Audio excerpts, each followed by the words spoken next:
What obstacles do you think hold people back from taking their ideas into income?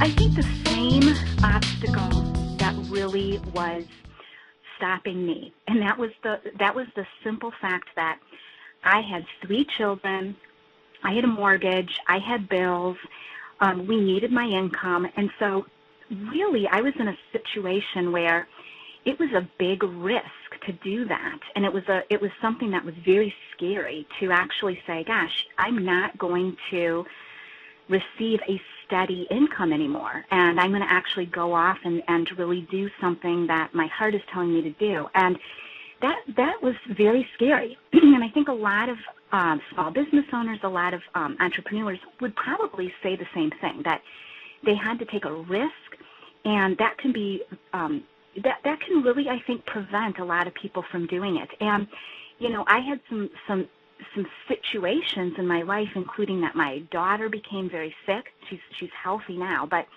and some other things that really kind of forced me to think about my life and forced me to think about the fact that I wasn't willing just to kind of go through life without that passionate element. And so that was what was incredibly important to me. So I took the risk, and I'm not going to say that it was just all uphill the minute I quit my job. It certainly was not. We had some huge struggles, and there were days that I really had to think about, gosh, was this the right choice? And, I hit some obstacles along the way, but now looking back, it was the best choice I ever made, and I couldn't be happier with where I am right now. So do you have any tips for people in overcoming fear? Because a lot of that is around fear, especially if you're going to quit one job to go start a business or something. Well, that's a great question. And truth be told, I would never recommend for someone just to quit their job cold. I think that's not a very good way to go about it. So I would not duplicate what I did in that scenario. And I think that, a smarter move is, I do believe that people should follow their passion. There's no question about it. And I think that, here on earth, it's really, we're meant to take full advantage of our gifts. We're meant to take full advantage of what we can give back. And so I think we do have to follow that path. And my advice is simply that, I think that it's okay to start slow. And, perhaps you can be working your job and you're doing some things on the side. Let's say, for example, you decided you wanted to become an author and you wanted to write a book.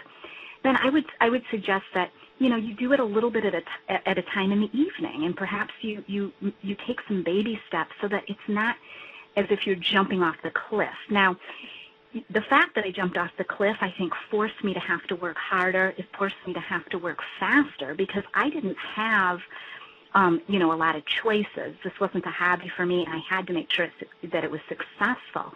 But I think that if I was going to coach someone through that fear, I would really have them start with, taking some baby steps and keeping that vision of what they want to do and just moving forward. And I think that's another, that's another thing that I didn't have, is I didn't necessarily really have a clear vision of my end goal. I knew I wasn't necessarily happy. I knew that I wasn't passionate about what I was doing, but I didn't have a clear goal, so I didn't really have a plan of action. So I had to kind of fumble around and stumble around until I finally got to this place.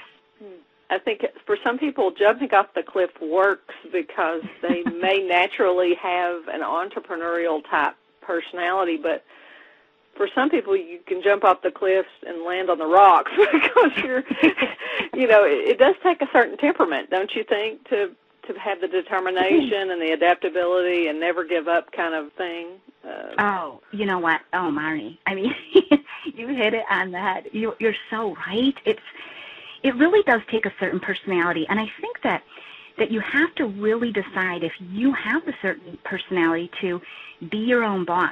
Do you have the discipline that it takes to get up and, today is a funny example. We have this big blizzard in Chicago, and, my whole family is sitting by the fire, eating popcorn and just watching movies, and I have to work. I have things that I need to do for my business. Now, I'm certainly not complaining, believe me. In fact, I love getting in here and getting to work. But you have to have that discipline that you get to work because there's no one telling me, hey, Jessica, you know what? You have to work. I'm the only person telling me that. And so, I think sometimes you have to really be smart about the fact that for some people, having a boss is a good thing. And, you may not like your particular career you're in, and you have control over that, and you can start to maybe make some changes. But, to decide that I'm going to be a small business owner and an entrepreneur is a very important choice. And I think you're right. You have to really determine if you have those qualities. And, they're pretty common sense qualities. They're, as you said, it's just very self-motivated, driven, and you have to really also have what I like to say, a bit of a thick skin, because you're going to have things that don't work. You're going to have ideas that perhaps you thought it was a great idea, but perhaps no one else really thinks it's a great idea. And yes, I think you have to just continue to push through, even when there's some obstacles in your way. So yes, you have to know if jumping off the cliff is a good choice for you.